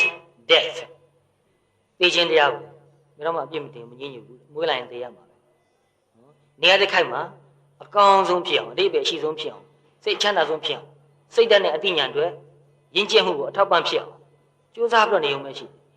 တေးမှာပဲဆိုတာကိုတွေးပြီးတော့စိတ်ညစ်နေလို့လည်းဘာမှမထူဘူးနော်တေးမယ်ဆိုတာသိပြီးတော့ကြိုတင်ပြီးတော့လှုပ်တင်တာတွေလှုပ်သွားဖို့ပဲလူရင်အရေးကြီးတယ်နော်အဲ့တော့ဒီမှာအခုရှိနေတဲ့ဒကာကြီးဒီမှာကြီးတွေစဉ်းစားစီချင်တာငါအဲ့လိုသဘောထားမျိုးထားနိုင်သလားနော်ထားနိုင်အောင်လဲကြိုးစားဖို့လိုတယ်နော်ထားနိုင်သွားရင်ဘယ်နဲ့များနေမလဲအမတန်ငြိမ်းချမ်းပါနော်ဘယ်လောက်များငြိမ်းချမ်းနေမလဲစဉ်းစားကြည့်စိတ်ထက်မှာအဆိုင်ခဲတင်းကြပ်မှုတင်းမာမှုဘာမှမရှိတော့ဘူးမကျင်တတ်တာဘာမှမရှိဘူးလက်မခံနိုင်တာဘာမှမရှိဘူးအားလုံးကိုလက်ခံနိုင်ပါလေနော် He never complained or grumbled either at the weather, pain, illness or anything else နော်သူမှညှဉ်းညူတာ grumble ဆိုတာညှဉ်းညူတာကိုပြောတာနော်သူဘာနဲ့ပတ်သက်မလို့မှညှဉ်းညူလေးမရှိဘူးဥပမာမိုးရွာရင်လည်းမိုးကရွာလိုက်တာလို့အပြစ်တင်လေးမရှိဘူး snow တွေကြာရင်လည်း snow ကြီးကကြာရတာကွာဒုက္ခတွေရောက်ကုန်ပါပြီလို့ဘယ်တော့မှမပြောဘူးသဘာဝတရားဘသူကဘာတတ်နေလို့လဲနော်ညှဉ်းညူနေလို့ဘာကျိုးရှိမှာလဲဘသူအပြစ်တင်ရမှာလဲဘသူမှအပြစ်တင်စရာမရှိဘူးနော်အဲ့တော့တချို့လူတွေကအဲ့ဒါတွေသဘာဝတရားကိုအပြစ်တင်မနေကြဘူးလားပြစ်တင်နေကြတာပဲနော်ညှဉ်းနေကြတာပဲစိတ်ညစ်နေတာပဲဒုက္ခပါပဲမိုးကရွာလိုက်တာဘာထူးမှာလဲ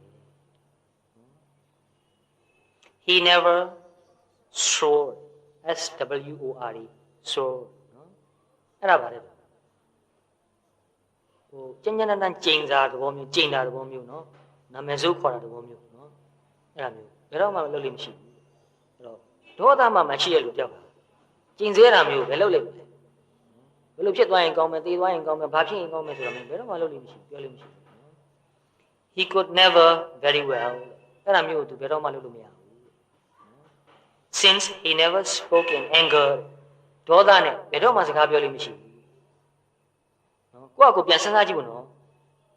လူသားတဦးမှဒီလိုဖြစ်နိုင်တဲ့အလားအလာရှိပါတယ်သူလည်းလူသားငါလည်းလူသားပဲနော်ငါလည်းပဲအဲ့လိုလူသားတယောက်ဖြစ်နိုင်တဲ့အလားအလာငါမှရှိပါတယ်အဲ့ဒါကိုစဉ်းစားစေချင်တန်ဖိုးထားစေချင်ငါသာဒီတတိပဋ္ဌာန်တရားကိုတကယ်ထိထိမိမိစူးစမ်းမယ်ဆိုရင်ငါဟာလည်းပဲဘယ်တော့မှဘသူ့ကိုမှအပြစ်မတင်တဲ့လူတယောက်ဖြစ်လာနိုင်တယ်နော်အမြဲတမ်းငြိမ်းချမ်းတဲ့စိတ်နဲ့ညဉ့်ညမ်းတဲ့စိတ်နဲ့နေနိုင်တဲ့လူတယောက်ဖြစ်လာနိုင်တယ်နော်အမြဲတမ်းအပြစ်တင်နေလို့အပြစ်ရှံနေလို့ဘာအကျိုးများရှိတယ်လဲဘာမှကျဉ်းနှံ့မှုရတော့လဲဘာဖြစ်လို့အပြစ်တင်နေကြတာလဲ and apparently never was angry နော်သူ့အကြည့်ရတာတခါမှစိတ်ဆိုးတာမတွေ့ရဘူး he never exhibit fear တခါမှကြောက်တဲ့အမူအရာမျိုးမပြဘူး and I do not believe he ever felt it မပြအောင်နေမကဘူးသူစိတ်ထဲမှာယုံကြည်တာကတော့သူစိတ်ထဲမှာကကြောက်တဲ့စိတ်မရှိဘူးလို့ထင်တယ်ယုံကြည်နေတယ်အဲ့တော့ဒါလူသားတယောက်နော်ဒီလူသားတယောက်ရဲ့သူ့ရဲ့စိတ်ရဲ့ quality ကိုကြည့်စမ်းပါဘယ်လောက်မြင့်နေလဲသူ့ရဲ့ emotion ခံစားမှုကြည့်စမ်းပါဘယ်လောက်တည်ငြိမ်မှုရှိနေလဲခိုင်ခန့်မှုရှိနေတာမန်အဖြစ်လူတွေကဖြစ်ခနဲ့အသေးမွားလေးတခုမကျင်တတ်တာတွေ့လိုက်တယ်လို့ချက်ချင်းအမူအရာတွေပြတ်သွားတယ်နော်အမူအရာပြည့်နေမကောက်စိတ်ထဲမှာ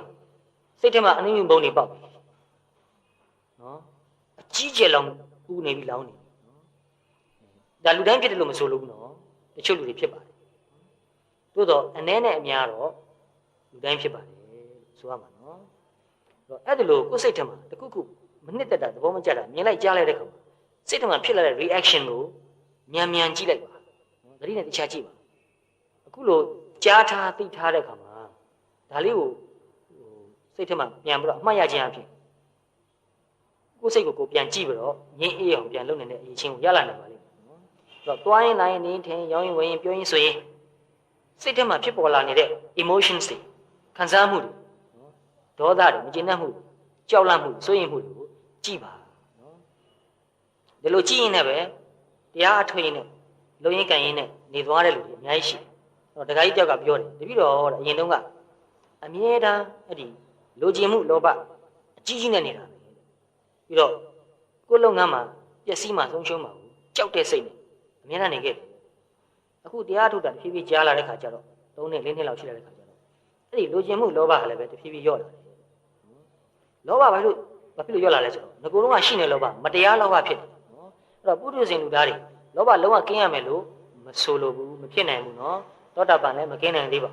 ဘူးတဂရကံတော်တော်လျော့သွားပြီမကင်းသေးဘူးနော်အနာဂံဖြစ်မှသာလောဘတကယ်ကင်းသွားမှာနော်သို့တော့တနည်းအားဖြင့်ပြောမယ်ဆိုရင်တော့တရားတဲ့လောဘနဲ့မတရားတဲ့လောဘတော့ရှိတယ်လို့ပဲပြောချင်ပါတယ်အဲ့တော့ဒီလိုတရားကိုအားထုတ်လာတဲ့အခါမှာကိုယ်စိတ်ထဲမှာမတရားတဲ့လောဘဖြစ်နေတာကိုမြင်တယ်မြင်တော့ကအဲ့ဒီမတရားတဲ့လောဘတဖြည်းဖြည်းပါသွားကြောက်တယ်ဆိုတာလည်းပဲဘာဖြစ်လို့ကြောက်လဲဆိုတော့သူတခုခုသဘာဝထက်လွန်ခဲ့တာမတရားတာမျောလင့်ထားတာရှိတယ်သူမျောလင့်တဲ့အတိုင်းမဖြစ်မှာကိုကြောက်တာတော့တရားအထုတ်လာတဲ့ခါမှာစိတ်ရင်သဘောထားပို့ပြီးတော့မျှတလာတယ်သဘာဝကျလာတယ်ဖြစ်နေတာကိုပဲသူမျှော်မှန်းတော့တာဆိုတော့မဖြစ်မှာကိုကြောက်เสียနည်းသွားတယ်နော်မဖြစ်နေတာကြီးကိုမျှော်မှန်းလို့ရှိရင်မဖြစ်မှာပိုကြောက်ရတယ်ဖြစ်နေတာကိုမျှော်မှန်းလို့ရှိရင်မဖြစ်မှာကိုသိမကြောက်ရနော်အဲ့တော့အခုအဲ့ဒါလို့ညံ့တသူ့ကိုကိုယ့်ကိုတဘာဝကြစဉ်းစားပြီးနေထိုင်လာတဲ့ခါမှာတဲ့လောဘလည်းနည်းသွားတယ်ကြောက်တာလည်းနည်းသွားတယ်စိတ်အေးချမ်းမှုပိုရလာတယ်ပဝန်းကျင်နဲ့လည်းပဲပိုပြီးတော့အဆင်ပြေလာတယ်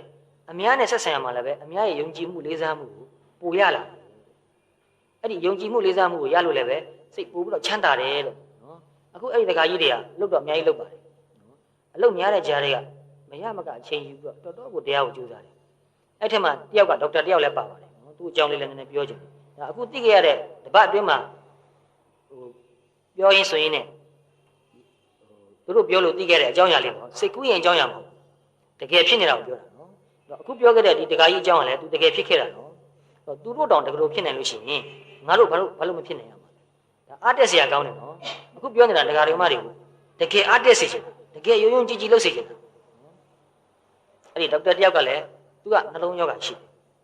အရင်တော့ heart attack ရဘူးလေဆေးတောက်နေရတယ်သူပြောတယ်တရားကိုကျိုးကျိုးဆက်အားထုတ်လို့ရှိရင်တပြီးတော့ဆေးတောက်ရတာညော့သွားတယ်